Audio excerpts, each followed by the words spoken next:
Bueno, ¿qué tal, jóvenes? Buenas tardes. Vamos a continuar con las clases. El día de hoy vamos a hablar acerca de síndromes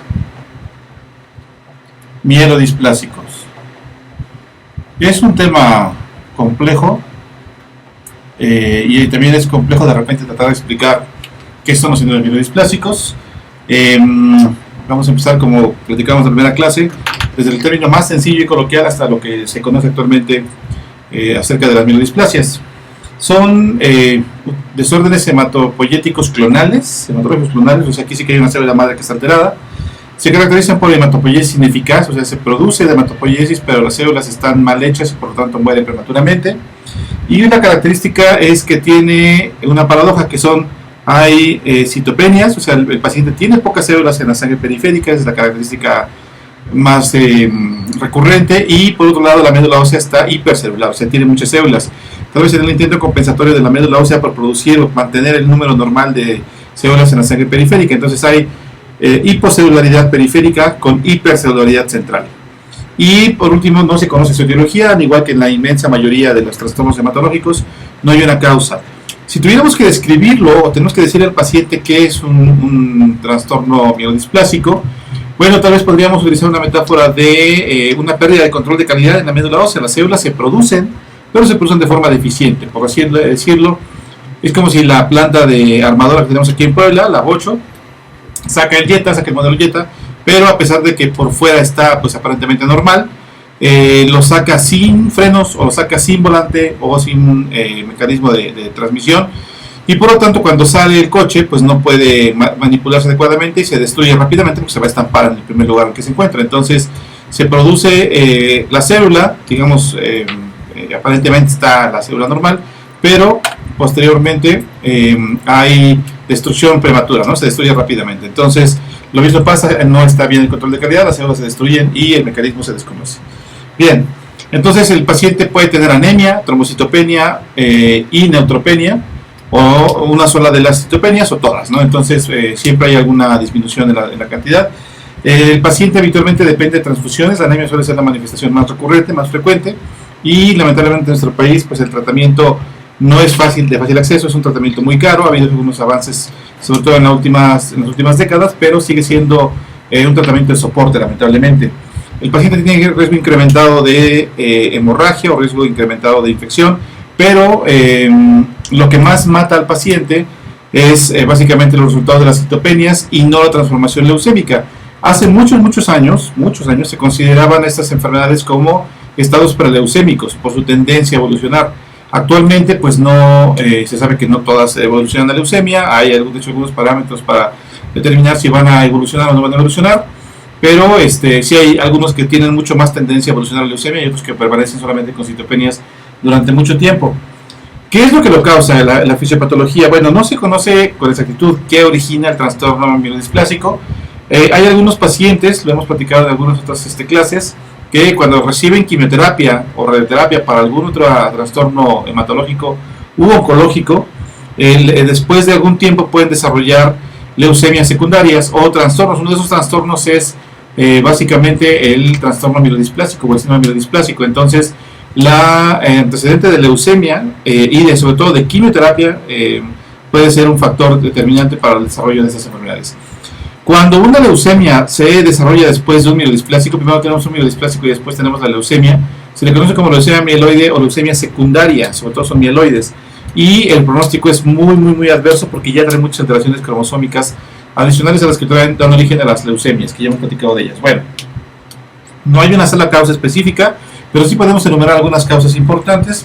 Las más relevantes son anormalidades citogenéticas, de las anormalidades citogenéticas tenemos que casi el 50% de los pacientes pueden tener algún tipo de alteración citogenética, pero a diferencia de las leucemias, en los mielodisplásicos prácticamente no hay translocaciones cromosómicas que den origen a oncogenes. Cuando hablábamos de leucemias mieloides agudas o leucemia linfoblástica, había alteraciones cromosómicas, intercambios cromosómicos que originaban genes quiméricos. Esos genes quiméricos nos permiten tanto el diagnóstico como el seguimiento del paciente, y la inmensa mayoría de ellos son blancos terapéuticos para que puedas actuar sobre ellos a través de terapia dirigida, como inhibidores de leucinasa o algún otro tipo de esos fármacos. En este caso no hay alteraciones citogenéticas comunes en los mielodisplásicos, y eso hace que no tengan blancos terapéuticos que puedan ser utilizados. Por ejemplo, los más característicos pueden ser alteraciones del cromosoma 5, sobre todo la pérdida del 5q, es un trastorno mielodisplásico específico, alteraciones del cromosoma 7, alteraciones del cromosoma 8 o bien del cromosoma 20. Tenemos, por ejemplo, la trisomía 8. La trisomía 8 es una alteración importante, la monosomía 7, o la pérdida del Y, también es una alteración citogenética que puede ser común, que la veamos de forma común. 20% de los pacientes tienen algún tipo de alteración cromosómica, y se han determinado también alteraciones del P53. Entonces, este grupo de alteraciones suelen ser inespecíficas, no son características de la enfermedad, y en general tampoco tienen un tratamiento oncológico, una terapia dirigida sobre la cual pueda actuarse, y por lo tanto pues generalmente además se utilizan para cuestiones pronósticos. 30% de los pacientes pueden tener alteraciones de otro gen, que es el RAS. El 30% tienen alteraciones del RAS, entonces también tienen un pronóstico adverso. Y los pacientes que tienen alteraciones del P53, como ya hemos platicado, se guardan el ciclo celular, pues se van a ver afectados porque van a perder el control sobre la apoptosis, y casi siempre traducen que estos pacientes pueden evolucionar más rápidamente a leucemia. Bien, ¿qué otra alteración tiene? Bueno, hay alteraciones precisamente de la apoptosis, y entonces estas células, como se producen de forma deficiente, van a morir rápidamente, van a morir de forma prematura, tienen un incremento de la apoptosis, tienen exceso de apoptosis, y entonces las células se producen en grandes cantidades en la médula ósea, pero se van reduciendo en la sangre periférica. Entonces tenemos la anemia, la trombocitopenia, la leucopenia, la neutropenia, y cuando hacemos el aspirado de médula ósea vemos muchas células, ¿no? Desde ahí empezamos a sospechar que se trata de una mielodisplasia, o sospechamos que es una mielodisplasia. Casi siempre tendremos que apoyarnos en el patólogo, ¿no? También, que nos ayuda, y ese es este grupo de estudios que estamos realizando, pero una característica es que estos pacientes que van a evolucionar a leucemia, después de tener un exceso de apoptosis, después tienen una disminución de la apoptosis, y cuando tienen esa disminución de la apoptosis, pues entonces las células van a comenzar a sobrevivir, persisten, acumulan unas alteraciones cromosómicas, hasta que finalmente se le comportan como leucemia aguda, o evolucionan a leucemia aguda, pero con todo background, como todo antecedente de alteraciones citogenéticas, sobre las cuales se van presentando nuevas alteraciones citogenéticas, que es la evolución clonal, y ya da como resultado la aparición de la leucemia, ¿no? Que ya es de un pronóstico bastante adverso. Otro es el microambiente medular. ¿Se acuerdan cuando vimos hematopoiesis? Hablamos del microambiente medular, que es el conjunto de células y moléculas que sustentan la hematopoiesis. Bueno, el microambiente medular hematopoyético va a estar muy alterado, y vamos a tener que se han reportado algún exceso de moléculas angiogénicas como las responsables de estas alteraciones. Las más importantes son el factor de crecimiento vasculoendotelial y todos sus receptores, los factores de crecimiento como FECGM, el factor de estimulante coronas granulocítica monocíticas, o el factor de crecimiento derivado de plaquetas. Entonces, estas, junto con la expresión de algunas integrinas y algunas adhesinas, pues van a hacer que las células no lleven a cabo de forma adecuada el mecanismo de maduración, y da como resultado la pérdida del control sobre la hematopoiesis. Bien, luego otra alteración que tenemos es metilación anormal. Voy a apuntarlo hasta acá abajo porque se me está acabando el pizarrón. Una metilación anormal de genes. ¿Qué es la metilación? Bueno, la metilación es la forma en la que se ponen candados a determinados genes. Si tú quieres silenciar un gen, le pones un candado de metilo, y de esa manera pues ya no se expresa ese gen. Y ese gen pues, evidentemente tiene que ver con el control del mecanismo de maduración celular. Algunas de estas, por ejemplo, son las ciclinas, que ya hemos hablado alguna vez de ellas en el ciclo celular. Hay una gran cantidad de ciclinas, son las enzimas que controlan la producción del ciclo celular. Y los que hablábamos en alguna ocasión, que son como una especie de sicarios, el P53, el P16, el P17 y kappa 4 beta, que son mecanismos de control del ciclo celular. Entonces, lo que estamos viendo aquí, el común denominador, son alteraciones cromosómicas que dan como resultado una pérdida en la maduración adecuada de las células, y cuando salen pues están producidas de forma deficiente y se mueren rápidamente. Por último, tenemos también una desregulación inmune. Eso es muy importante, la desregulación inmune, porque cuando se presenta de forma específica la desregulación inmune, tenemos un grupo de linfocitos T, sobre todo, citotóxicos, que identifican a las células como anormales y las comienzan a destruir. Este mecanismo fue hipotetizado hace muchos años, hace más de una década y media, y fue hasta los trabajos del doctor Jeff Moldren, del MD Anderson, que determinó que los pacientes jóvenes con neutropenia, con algún tipo de citopenia específicamente, eran mucho más sensibles al tratamiento con timoglobulina. La timoglobulina sigue siendo un mecanismo de tratamiento para los pacientes. Entonces, este mecanismo de autoinmunidad probablemente se asocia al desarrollo de las citopenias, y sobre todo también está basado en el hecho de que algunos de estos pacientes pueden presentar fenómenos de autoinmunidad como vasculitis, hepatitis seronegativa o policonditis recidivante. Entonces, en este grupo de pacientes la timoglobulina tiene un mayor efecto, y voy a borrar acá. Entonces, voy a tratar de establecer un modelo gráfico de cómo es que actúa el problema. Tenemos aquí entonces un grupo de células. Este es una célula de síndrome mielodisplásico, y tiene alteraciones citogenéticas, ¿no? Tiene genética alterada. Luego, adicionalmente, tenemos un microambiente alterado, y este microambiente alterado, ya sabemos, va a tener expresión de algunas moléculas de adhesión que van a favorecer el desarrollo de esta clona, que no debe de presentarse, ¿no? Que también está no es detectada, digamos, de forma adecuada por el sistema inmunológico. Y tenemos algunos inhibidores intrínsecos que se pierden, específicamente el caso de los P16, P17 y kappa 4 beta, o sea, de las alteraciones del P53. Entonces, esto nos da como resultado que el microambiente va a estar nutriendo a el grupo, a la clona de células mielodisplásicas, de mecanismos que lo favorezcan. Por ejemplo, puede ser el PEG, factor de crecimiento endotelial, o el factor derivado del estroma, el CDF1, y esto nos va a dar como resultado la aparición de dos comportamientos. Por un lado, se puede ir hacia este lado, o se puede ir hacia este. ¿Qué es este lado? El superior. Bueno, cuando tenemos un aumento de la apoptosis, o sea, de la muerte celular, va a haber bajas cuentas celulares, o sea, va a haber disminución de las células, en otro caso, citopenias, en términos científicos, y va a ser un síndrome mielodisplásico de bajo riesgo. ¿Bajo riesgo de qué? De evolucionar a leucemia. Y el otro tipo de comportamiento es cuando tenemos una disminución de la apoptosis, o sea, las células no se van a morir, y entonces tenemos acumulación de los blastos, que son las células malignas, y vamos a tener un síndrome mielodisplásico de alto riesgo.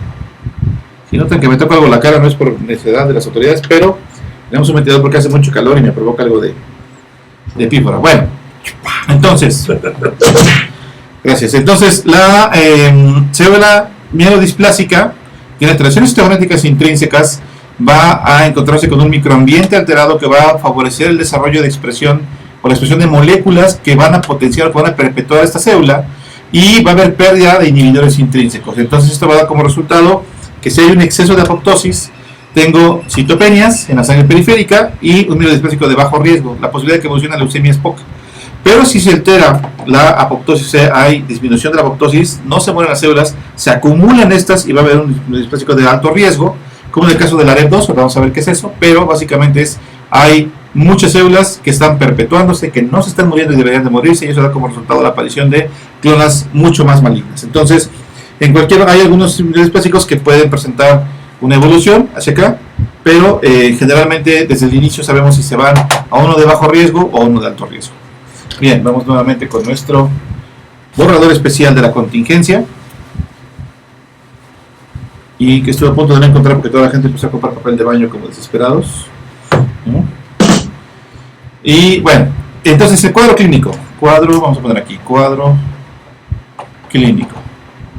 ¿Cuál es ese cuadro clínico? Entonces, tenemos entonces un síndrome de falla medular, que, como recordarán en sus estudios al inicio, se caracteriza por el síndrome anémico, el síndrome purpúrico y el síndrome febril. Entonces, síndrome anémico, o sea, la disminución de la serie roja; síndrome purpúrico, que es básicamente la expresión de la trombocitopenia; y el síndrome febril, que es la expresión de la neutropenia. Entonces, con este grupo de estos síntomas es con lo que generalmente debuta el paciente cuando hay la mielodisplasia. Y también tenemos entonces una pancitopenia con la médula ósea normo o hipercelular. ¿Y por qué es importante saberlo? Porque uno de los diagnósticos diferenciales, dependiendo de la edad del paciente, suele ser la anemia plástica. Cuando tenemos anemia plástica, sabemos que hay pancitopenia, puede llegar a ser muy severa, ya hablamos de las clasificaciones de la anemia plástica, pero cuando nosotros hacemos el aspirado de médula ósea, obtenemos material en la anemia plástica. Si llegamos a obtener material, se ve la médula ósea, pero se ve con muchísima grasa. En cambio, en estos pacientes obtenemos relativamente fácil la muestra y vemos muchísimas células. Recuerden, cuando vimos anemia plástica, hablábamos de que si hacemos un aspirado de médula ósea, podemos caer solamente en un foco hematopoyético y tener un falso negativo. Entonces aquí hacemos el aspirado de médula ósea y vemos muchas células. La característica es que hay muchas células, pero las células están mal hechas. Hay alteraciones morfológicas muy importantes. Y la otra es de que no hay suficiente cantidad de blastos. Hay blastos, puede haber incremento de los blastos, pero no llegan a más del 20%, que la OMS considera actualmente el diagnóstico de leucemia. Entonces, hay falla medular, hay pancitopenia, la médula ósea está normo o hipercelular, no hay fibrosis, es otra característica también importante. Eso es característico más bien de los mieloproliferativos. Si nosotros tenemos pancitopenia y la médula ósea no me está dando, o sea, es un aspirado de médula ósea seco, debo sospechar que no es una mielodisplasia, sino un mieloproliferativo, específicamente una mielofibrosis o una tricoleucemia, que es otro tipo de enfermedad. Entonces, cuando tenemos también una pequeña cantidad de blastos que no supera el 20%, es cuando entonces ya sospechamos la presencia de la mielodisplasia. Bueno, a continuación vamos a hablar de cada uno de los mielodisplásicos. Este es un poquito más tedioso y por lo tanto me voy a remitir a las diapositivas. Entonces aquí va la diapositiva número 1, que es, el primero es la anemia refractaria simple, que se caracteriza, bueno, tiene que ser una anemia que llevamos más de 6 meses sin respuesta de hematínicos. Ya le dimos hierro, complejo B, ácido fólico, no responde, no tiene blastos y tiene menos de 1000 monocitos. En la médula ósea observamos una displasia eritroide, hay menos de 5% de blastos y hay no hay sideroblastos. Los sideroblastos son una tinción especial, que es una tinción de Pearls, que hace que se vean alrededor del núcleo del normoblasto, se ve toda la tinción del hierro, y eso se le llaman sideroblastos en el anillo. Entonces no observamos una cantidad aumentada. En la diapositiva estamos viendo que este es un esquema tradicional, bueno, lo que se ve tradicionalmente en la anemia refractaria simple. Digamos que es de los de menor riesgo, de los plásticos de menor riesgo. Casi ninguno de ellos evoluciona a leucemia, y el tratamiento suele ser apoyo transfusional, o actualmente tenemos azacitidina. Luego tenemos la anemia refractaria con sideroblastos en anillo. Anemia refractaria con sideroblastos en anillo. Y como pueden ver en la diapositiva número 2, en la sangre periférica tenemos anemia, no hay blastos. Y en la médula ósea tenemos displasia eritroide, menos de 10% de megas o granulocitos displásicos. Hay por lo menos 15% de sideroblastos anillados y no tiene blastos mieloides o linfoides, ¿no? Se ven otro tipo de blastos de malignidad. En la diapositiva pueden ver cómo se ve el sideroblasto anillado, y alrededor del núcleo se ve la tinción, ¿no?, de cómo el hierro está siendo subutilizado. Y luego tenemos citopenia refractaria con exceso de blastos. En la sangre periférica, esta es la diapositiva número 3, tenemos bi o pancitopenia sin blastos, sin bastones de Auer y menos de 1000 monocitos. Y en la médula ósea tenemos displasia en más del 10% de las células mieloides, menos del 5% de blastos, y estos no tienen bastones de Auer, y menos del 15% de sideroblastos en anillo. En la gráfica observamos cómo se ven algunos blastos, sobre todo hacia la parte inferior, adentro de donde dice Nagasaki Universidad. Se ven algunos blastos, inclusive pues, morfología muy característica. Y como pueden ver, pues en la diapositiva se ve también mucha celularidad en la médula ósea. Luego tenemos la anemia refractaria, la famosísima AREP, anemia refractaria con exceso de blastos. Hay tipo 1 y tipo 2, son las formas más agresivas de mielodisplásicos prácticamente. En la sangre periférica hay pancitopenia y puede haber hasta 20% de blastos. Generalmente puede haber algo de bastones de Auer y menos de 1000 monocitos. Y en la médula ósea tenemos displasia multilinaje, menos de 20% de blastos, recordemos, más de 20% de blastos es una leucemia aguda, y algunos de ellos pueden tener bastones de Auer. En la gráfica vemos cómo hay un blasto, incluso este blasto que está a la izquierda junto a una plaqueta, y en medio de todos los eritrocitos está con vacuolas y con muchas inclusiones citoplasmáticas. En la siguiente gráfica también vemos algunos blastos y células intermedias de la serie mieloide. Y luego tenemos una maravilla, gracias a Dios que a alguien se le ocurrió, porque generalmente recurrimos a ella cuando no tenemos ni idea, que es la mielodisplasia inclasificable, o síndrome de Cepalage. ¿Qué tengo? No es lo mismo decirle no tengo idea a tener una mielodisplasia inclasificable, ¿verdad? Pero eso queda entre nosotros. Así que si alguien ve esto por error en YouTube, por favor no le haga caso. La sangre periférica tiene pancitopenia, no hay blastos y no hay bastones de Auer, o sea, básicamente no tiene células. Y en la médula ósea se ve displasia bien, y en la gráfica vemos pues muchísima cantidad de células. Por ahí se ven unos negros, son células más grandes, es básicamente cuando no tenemos idea que tiene el paciente. Luego tenemos el síndrome del 5Q, pérdida del 5. Hay básicamente ya anemia, menos del 5% de blastos, y las plaquetas están normales o aumentadas. Probablemente el único mielodisplásico donde tiene una mayor cantidad de plaquetas. En la médula ósea tenemos megacardiocitos normales o aumentados con el núcleo hipoliobulado. Ustedes saben que el megacardiocito tiene la característica es de que es hiperlobulado el núcleo, y tiene menos del 5% de blastos y no tiene bastones de Auer.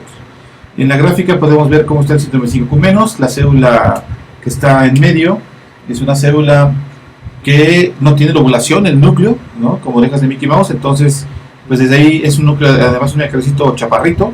Más abajo, casi en la esquina, tenemos células que parecen de la serie plasmática, y aunque son células grandes, no se comparan con el tamaño del megacardiocito, y que están muy grandes. Bien, es la gráfica que vamos a ver a continuación. Tenemos por qué evoluciona la leucemia.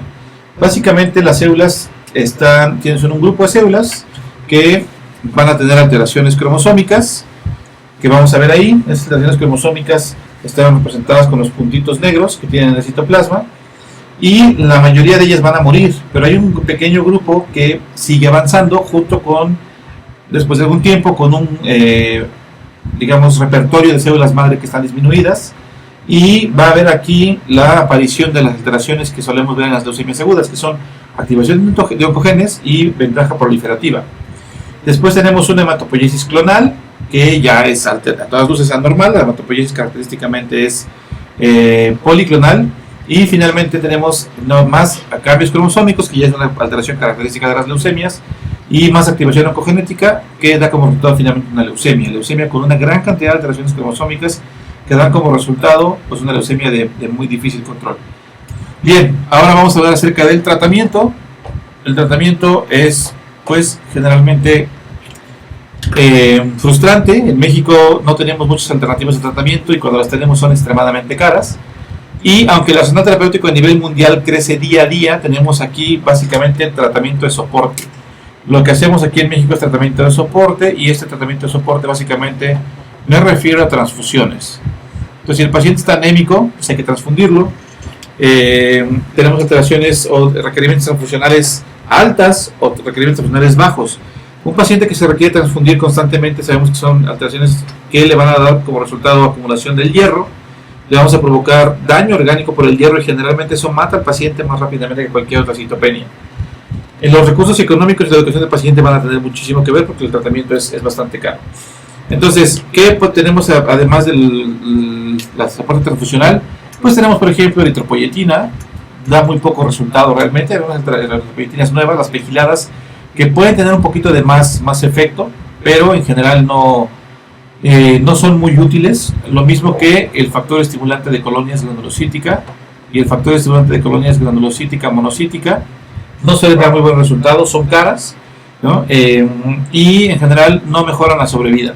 Básicamente es para mantener al paciente y para la tranquilidad de la conciencia del hematólogo. ¿Cuáles son los que han resultado un poquito mejor? Bueno, básicamente la globulina antitimocito,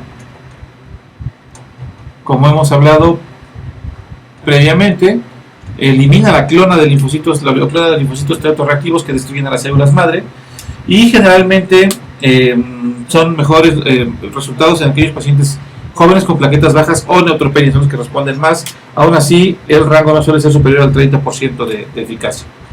Otras son alteraciones o moléculas que alteran la angiogénesis. Para el síndrome específicamente, el caso del síndrome 5Q-, la lenalidomida, que es un derivado sintético de la talidomida, tiene buena respuesta, muy buen resultado. Y lo que se utiliza actualmente de forma mucho más importante son azacitidina. La azacitidina o Vidasa, aquí en México, ha demostrado buen control de la enfermedad, no solamente de esas, sino de las leucemias mieloides agudas, también para pacientes que no son candidatos a quimioterapia. El problema es su costo. Cada dosis de azacitidina anda por ahí de los 13,000 pesos y se requieren 8 días consecutivos, 7 o 8 días consecutivos durante 8 meses. Estamos hablando de cerca de 1 millón de pesos por tratamiento. Entonces, pues es muy caro y no todos los pacientes responden. El objetivo primario siempre ha sido mejorar los requerimientos transfusionales para que el paciente no se sobrecargue de hierro. Y hay algunos estudios que también han utilizado otro tipo de fármacos, quimioterapia, decitabina, inducción de la diferenciación como el tóxido de arsénico, los retinoides, amifostine, ciclosporina. Ciclosporina también nos ha dado buen resultado, sobre todo en la institución pública. Tenemos buenas respuestas con ciclosporina. La respuesta no es inmediata, suele tardar algunos meses. Y básicamente lo que tenemos es una mejoría de las citopenias. Y cuando lo combinamos con el Trombopag es un análogo del receptor de trombopoyetina. El problema es que también es caro y se requiere dosis altas. Es un mecanismo similar al que se utiliza para la anemia plástica, pero con este tratamiento hemos tenido muy buenos resultados y el paciente mejora las citopenias, no progresa a leucemia rápidamente como uno podría sospechar, y en general pues la respuesta clínica es buena, el paciente anda para arriba y para abajo. El único tratamiento curativo hasta el momento de los mielodisplásicos es el trasplante de médula ósea, y es un trasplante halogénico, que no todos los pacientes son candidatos. Generalmente los pacientes con trasplante con mielodisplásicos son pacientes de edad avanzada. Después de los 60 años va subiendo el riesgo de desarrollar síndrome mielodisplásico. No es una enfermedad que veamos comúnmente en jóvenes, no es una enfermedad que veamos en niños comúnmente, son por ahí algunos casos aislados, muy muy aislados, y el riesgo entonces, tanto la gravedad como el riesgo de desarrollar la enfermedad se incrementa después de los 60 años. Es una enfermedad básicamente de adultos mayores. Bien, pues con eso terminamos la clase de mielodisplasia. Espero que hayan comprendido algo y vamos a seguir subiendo más clases. Todavía tenemos algunos temas que hay que ir platicando, entonces pues ojalá que les haya sido de su interés. Muchas gracias, jóvenes, y gracias. Nos vemos en la próxima.